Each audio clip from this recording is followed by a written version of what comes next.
अस्सलाम वालेकुम नाज़रीन, मैं हूं अफजल इफ्तिखार और आप देख रहे हैं न्यूज़ीफाई। पेरिस ओलंपिक्स में 118 साल रिकॉर्ड टूट गया। अरशद नदीम ने पाकिस्तान को गोल्ड मेडल जितवा दिया। इस वक्त मेरे साथ पाकिस्तान के सीनियर स्पोर्ट्स जर्नलिस्ट मोहम्मद यकूब साहब हैं। यकूब साहब, अरशद नदीम ने पाकिस्तान को वो खुशखबरी दी जो 40 साल पहले दी गई थी। अरशद नदीम ने गोल्ड मेडल जितवाया, आप इस पर क्या कहेंगे? जी, बहुत बहुत शुक्रिया अफजल इफ्तिखार साहब। ये पाकिस्तान के लिए बहुत ही अहम दिन था। कल रात को जो ये अचीवमेंट ली है अरशद नदीम ने पाकिस्तान को, इसकी उम्मीद तो थी, लेकिन ये उम्मीद नहीं थी कि इतनी ज़्यादा उम्मीद गोल्ड की नहीं थी। लेकिन उसने गोल्ड से भी ज़्यादा काम जो किया है कि वो उसने जो आज तक ओलंपिक में इतनी बड़ी थ्रो जेवलिन की नहीं हुई थी, उसने उसका रिकॉर्ड ही तोड़ दिया। उसने जो 92.89 की जो उसने थ्रो फेंकी है, उससे वो नया रिकॉर्ड बन गया ओलंपिक का।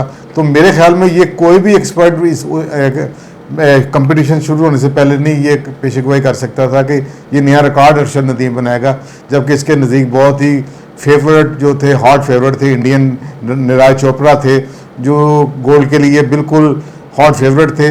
लेकिन वो भी जब इन्होंने अपना ये रिकॉर्ड ब्रेकिंग थ्रो फेंकी है, उसके बाद उसके भी पाँव उखड़ गए थे, उसको समझ आ गई थी यह बड़ा मुश्किल हो गया है। तो मेरे ख्याल में देखिए, फिर नीरज चोपड़ा ने अपनी चार जो है ना फॉल थ्रो फेंकी हैं, और ये वजह यही थी कि टारगेट बहुत बड़ा जो अरशद नदीम साहब ने जो कर दिया था सेट बड़ा 92.89 की, तो मेरा ख्याल वो उसने मेंटली अंडर प्रेशर कर दिया बाकी सारे कंपटीटर्स को, और फिर वो रोड्स इजी हो गया अरशद नदीम के लिए। और पाकिस्तान के लिए एक बड़ी टाइमली, परफेक्ट टाइमली विक्ट्री हुई है।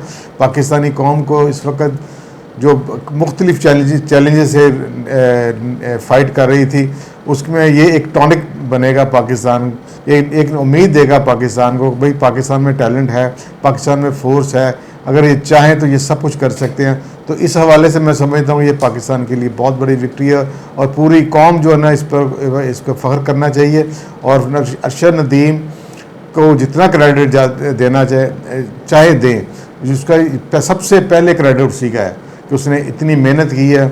इंजरी प्रोन भी था वो, आपको पता है कि उस इंजरी उसके नी और एल्बो के यानी कि ऑपरेशन भी हो चुके हुए हैं, लेकिन उसने हिम्मत नहीं हारी और उसने अपना टारगेट अचीव कर लिया है। और अब ये मुझे उम्मीद है कि अब ये और टारगेट अचीव करेगा, इसको मेंटेन करते रहे तो बड़े बड़े टारगेट और भी अचीव कर सकता है ये। यकूब साहब, नीरज चोपड़ा जो थे वो फेवरेट थे, और क्या ये कहा जा सकता है नीरज चोपड़ा कंफ्यूज हो गया या उनसे फेंका नहीं गया?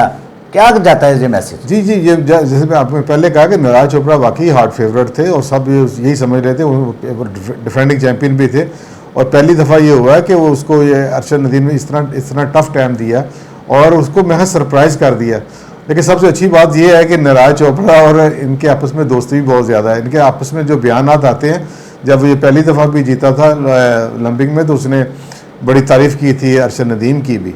तो अरशद नदीम हमेशा ये जो कंपटीशन शुरू होने से पहले भी उस पर क्वेश्चन किया है, तो उन्होंने अरशद नदीम ने कहा कि मेरा भाई है और गुड लक फॉर हिम।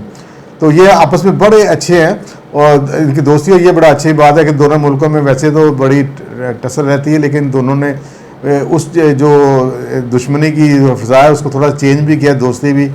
आप देखा उनकी वालदा भी अच्छा पैगाम देती है इनके लिए, और इनकी वालदा भी उनके लिए अच्छा पैगाम देती है, तो ये अच्छी बात है। और मेरे ख्याल में कि अगर इंडिया इसमें सीरियस हो तो सीरियसनेस हो तो इन दोनों को पीस एम्बेसडर बना देना चाहिए अपने मुल्क का, और शायद ये दोनों मुल्कों के करीब ला सकें। यकूब साहब, जैसा कि आपने देखा कि इनामात की बारिश हो रही है, कोई कह रहा है कि अरशद नदीम को 5 करोड़ का इनाम दिया जाएगा, सोने का ताज दिया जाएगा। गवर्नर पंजाब ने भी कहा कि मैं मियाँ चन्नू भी उनके घर जाऊंगा और गवर्नर हाउस में एक तकरीबात भी उसके लिए की जाएगी, इनामात भी दिए जाएंगे। ये बातों तक ही महदूद रहेगा या कुछ मिलेगा भी अरशद नदीम को? नहीं, हमें बड़ी उम्मीद है कि ये बातों तक उम्मीद ना रहे, महदूद ना रहे। पहले वैसे पाकिस्तान में होता रहा है, कई लोगों ने जो वक्त की नज़ाकत को देखते हुए जोश में आके कहीं इनामत दिए, अनाउंस किए, कहीं को चेक बाउंस हो गए, कहीं ने फिर बाद में। तो ये चीज़ें नहीं होनी चाहिए, और मुझे लगता है कि इस वक्त ये जो रियल विक्ट्री जो है ना अरशद नदीम की, वो मेरे ख्याल में लोगों को दिलों पर और दिमाग में समा गई है। तो अब कोई शायद इस तरह की हरकत नहीं करेगा कि अनाउंस करके ना देगा, और मुझे बहुत उम्मीद है। लेकिन असल बात यह है अफजल साहब कि अब तो उसने अचीवमेंट कर ली है। क्या ये लोग पहले सोए हुए थे जब मीडिया पे चीख रहा था कि इसके पास वो फैसिलिटीज़ नहीं है, इसके पास वो नेज़ा नहीं है, बड़ी मुश्किल से इसके पास एक वर्ल्ड क्लास का जो एक ही इसके पास आया था वो अभी आया, इसके पास नेज़ा नहीं था इसके पास, बाकियों के पास वो कहते हैं 10-10 12-12 नेज़े होते हैं, इसके पास फैसिलिटी नहीं थी, इसके पास वो ग्राउंड नहीं था। जो पिछली दफ़ा इसने जब ये कॉमनवेल्थ के लिए तैयारी कर रहा था तो जो मुझे पता चला वो ये था कि इसका जो कैंप लगा था लाहौर में लगा था नेशनल कोचिंग सेंटर के, तो पाकिस्तान स्पोर्ट्स बोर्ड ने इसका कैंप लगाया तो हुआ था, एक छोटा सा कमरा इसको दिया हुआ था और इसका जो मील खाने का जो लाउंज था वो गलबन 1000 रुपये का था। अब जो बताएं कि एथलीट का 1000 रुपये खाना क्या बनता होगा, तो खुदारा ये चीज़ें देखनी पड़ेंगी, ये चीज़ें पहले करें ताकि जब कोई खिलाड़ी इस मुकाम पर ले आए मुल्क को, आपको दे कुछ, तो फिर आप साथ खड़े होकर, गवर्नमेंट भी खड़ी हो जाए, प्राइम मिनिस्टर खड़े होकर, फिर हकदार होते हैं ये साथ खड़े होकर तस्वीरें उतरवाने के। पहले जब ये रोते रहते हैं बेचारे, इनकी कोई सुनता नहीं, ना पाकिस्तान स्पोर्ट्स बोर्ड सुनता है, ना पंजाब स्पोर्ट्स बोर्ड उस तरह सुनता है, तो ना सिंध स्पोर्ट्स बोर्ड सुनता है। जब ये अचीवमेंट देते हैं फिर तस्वीरें सारे खिंचवाते हैं, इनामात की बारिश भी करते हैं। तो खुदारा एक सिस्टम ऐसा बनाए कि लड़कों को इस मुकाम पर लाने के लिए जो चीज़ें चाहिए वो टाइमली उनको दें, ताकि ये एक अच्छे नंबर में अरशद नदीम और पैदा किए जा सके।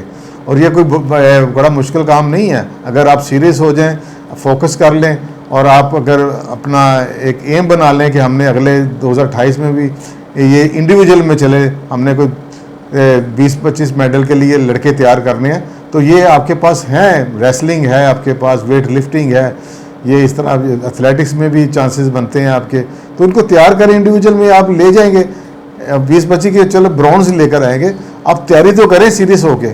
तो ये मेरे ख्याल में ये करना चाहिए और मुझे उम्मीद है कि ये जो आपने सवाल किया कि इनामत मिलेंगे भी नहीं मिलेंगे, तो मुझे उम्मीद है कि मिलेंगे।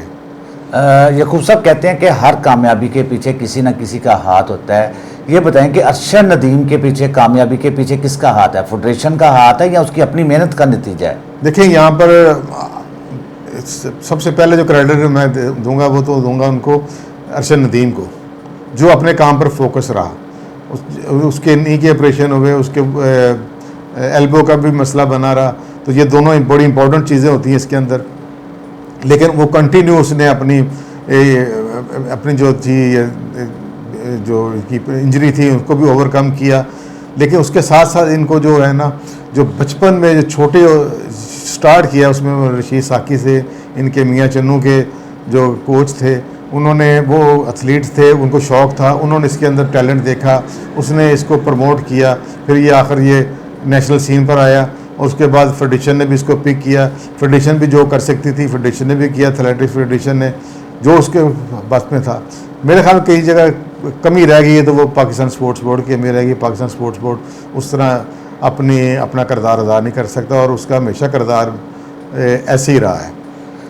उसके बाद इसके जो कोच हैं सलमान इकबाल भट्ट साहब, वो भी नेशनल एथलीट रहे हैं, बड़ा नाम है उनका एथलेटिक्स में, तो उन्होंने किसी की कोचिंग की है। उसके अलावा फिर इनके जो डॉक्टर थे अली शेर बाजवा, जिन्होंने इनका ऑपरेशन किया लंदन में, बड़ा ट्रीटमेंट किया, मेरा ख्याल इन सब को क्रेडिट जाता है और इनकी फैमिली को भी क्रेडिट जाता है कि उन्होंने इसको टाइम दिया, इसकी सपोर्ट की, जब बनने लग पड़ा, तो ये सब का है। और आखिर में मैं कहता हूँ कि कौम की जो दुआएं थी वो भी काम कर गई और इनको एक बूस्ट मिला, बहुत बड़ा बूस्ट मिला है और इंशाल्लाह ताला पाकिस्तान इसके आगे जाएगा। वाकई इसमें कौम की दुआओं का भी असर था और जो हम दुआ करते हैं कि अरशद नदीम को जो इनामात की बारिश हो रही है वो ज़रूर मिले। हम अपने प्रोग्राम को कंटिन्यू करेंगे। इसी के साथ अपने मेज़बान अफजल इफ्तिखार को इजाज़त दीजिए। अल्लाह हाफिज़।